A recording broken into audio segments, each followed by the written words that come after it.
One of the processes I work with a lot in my one-on-one mentoring program with people all over the world is opening the lines of communication with our guides.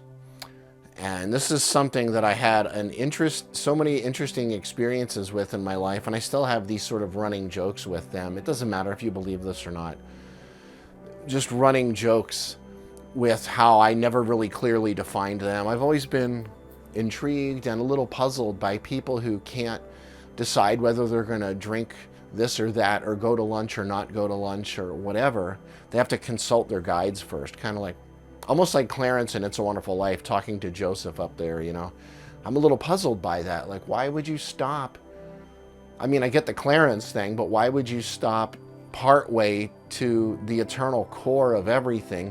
Why would you want to stop at an ascended master or something along those lines when the deepest depth that is within them is also within you?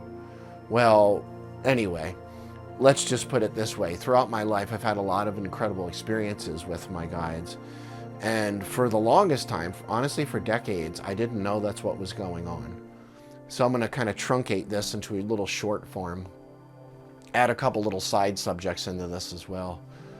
Well, I'm going to take you back to 2005. This would have been September of 2005, a men's gathering I went to at a place called Mountain Light Sanctuary. Anybody that has been to one of my retreats in the last, 15 years, we did over about 12.5 retreats at Mountain Light, a little bit north of Asheville, North Carolina, where we live.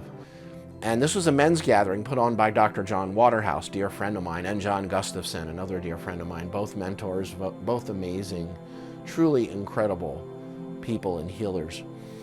And I was sleeping, without even going into the retreat itself, I was sleeping in this little thing called the Hobbit Hut, which was basically this little 3-walled wooden thing with a mattress on it, inside of it, actually, with a little bit, it kind of looked like something from the Shire in Lord of the Rings, you know.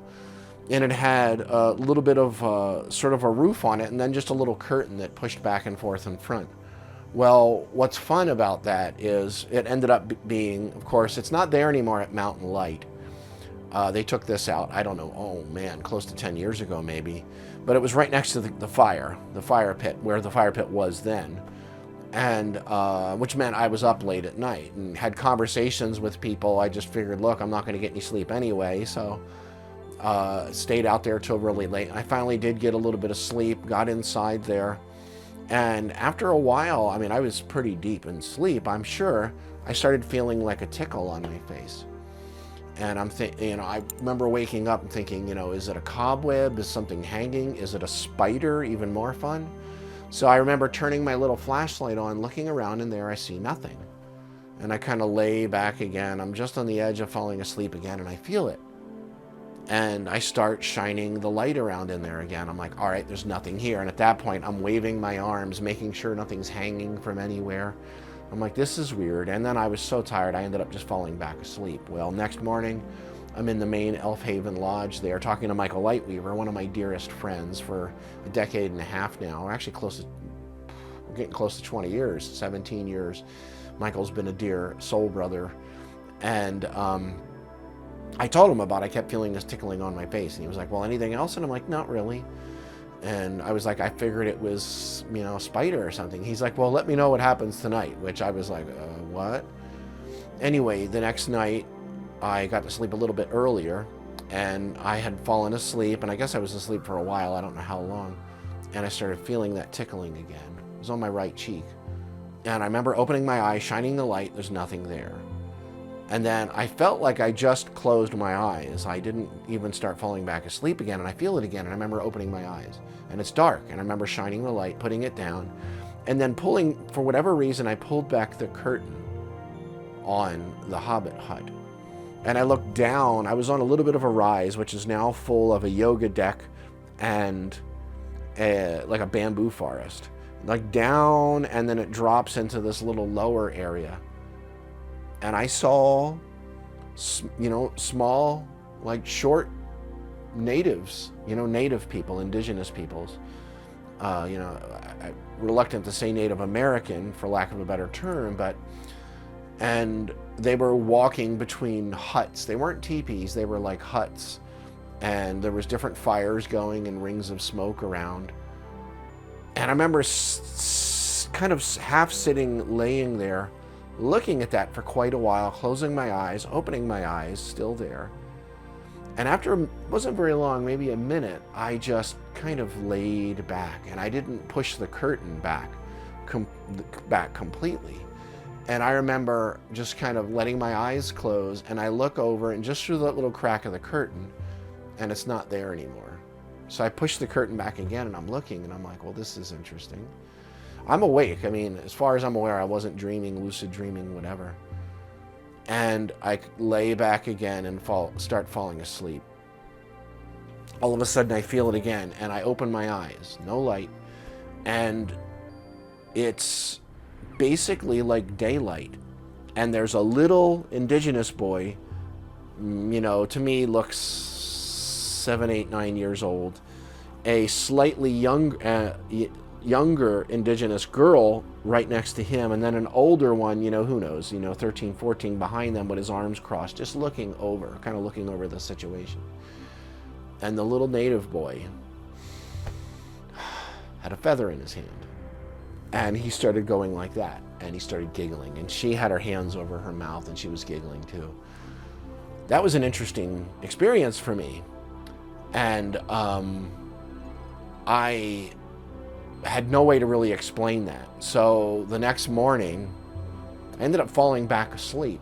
And the next morning I go to Michael and I told him about that. And he was like, you know, it's interesting because we're constantly finding arrowheads and different kind of tools and instruments right in that little low area there, down past where the bamboo now are in the yoga deck.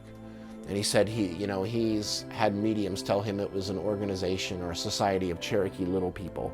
And there's mythology about that. There's not a lot of real history about it, whatever real history even means. But some say that they were, you know, shorter than the rest of the society, so they were sort of pushed off and went off on their own. I don't know. Maybe they're more trans-dimensional fairy. I don't know. We live only about an hour from the Cherokee Reservation, the Eastern Band.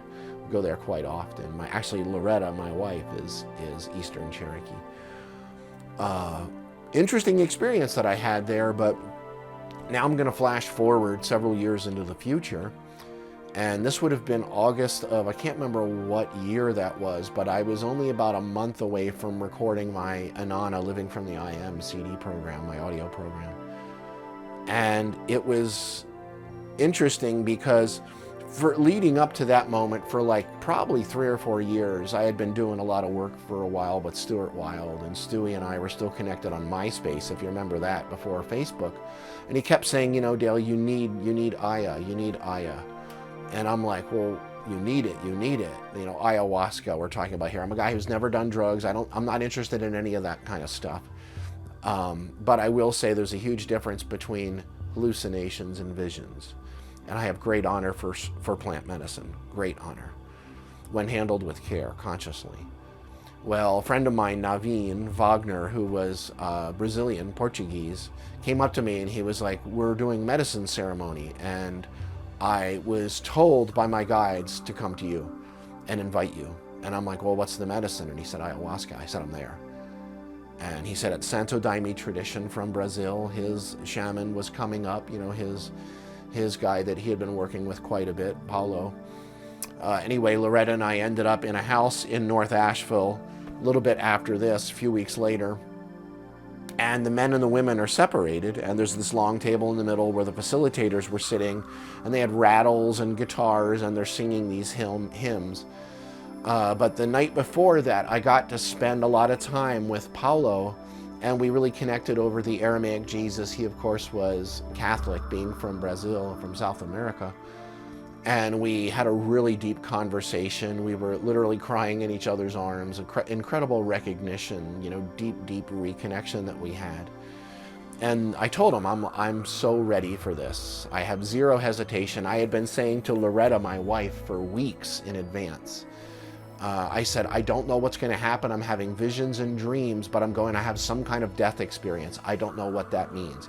But the message I need to tell you that I'm getting here, and I didn't know where that message was coming from, was I needed to let you know I will be okay. Take care of your own process, do whatever you need to do. I'll be fine.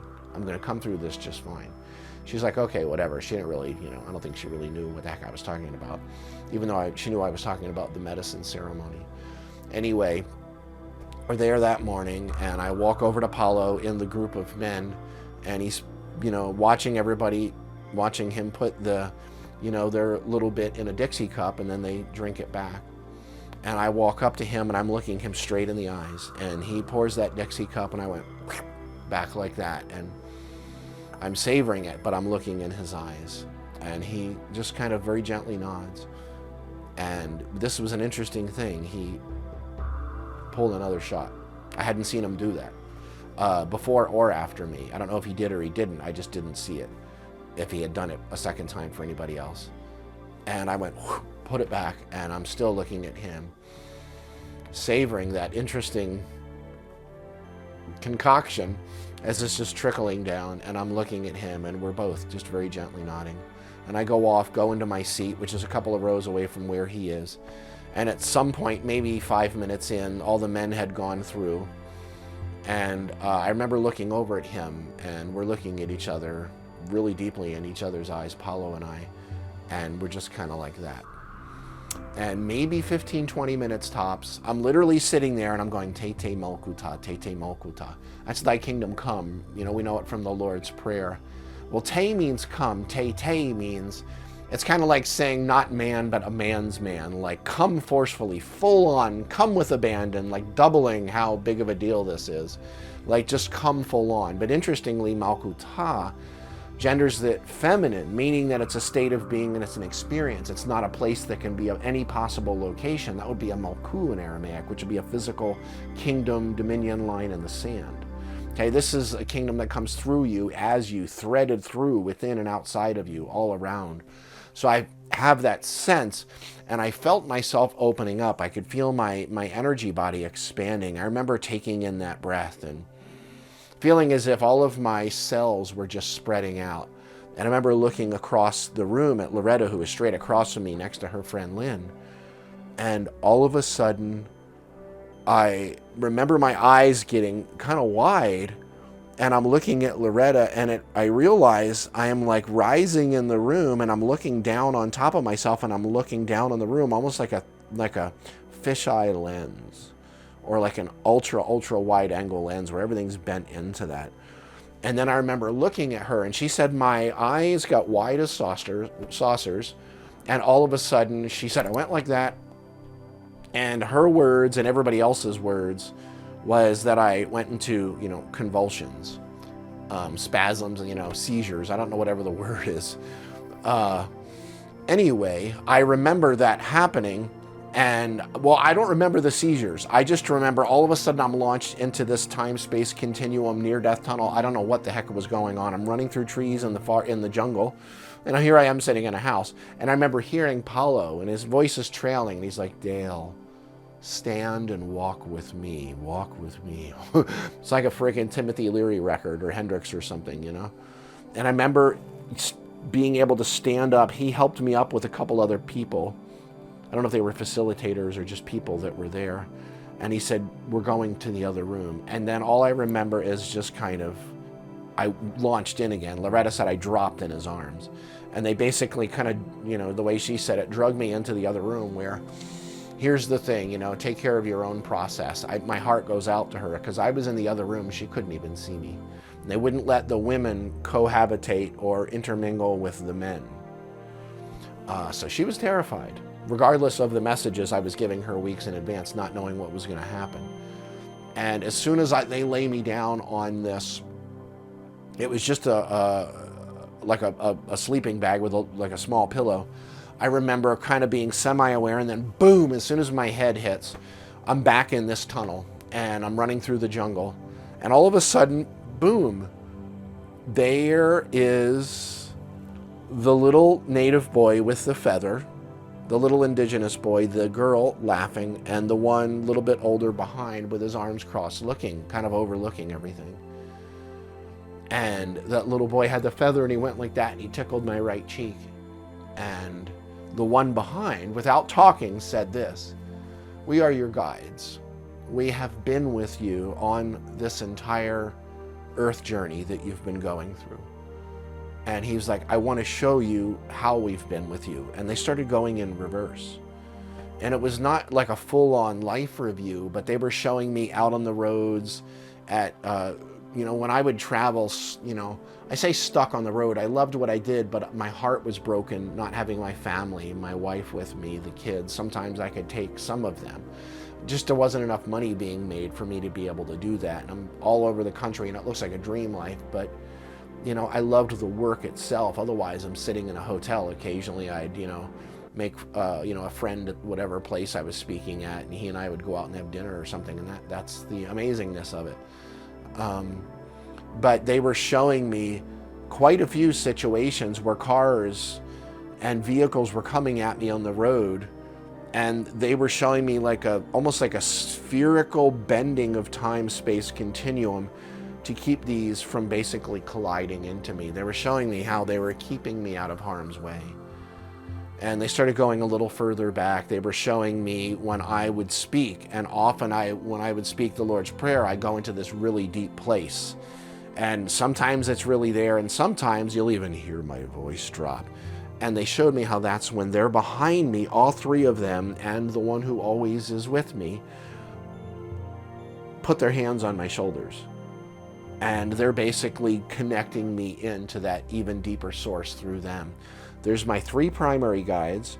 I have one who is always beside me, and then I have 36 others. I have exactly 40.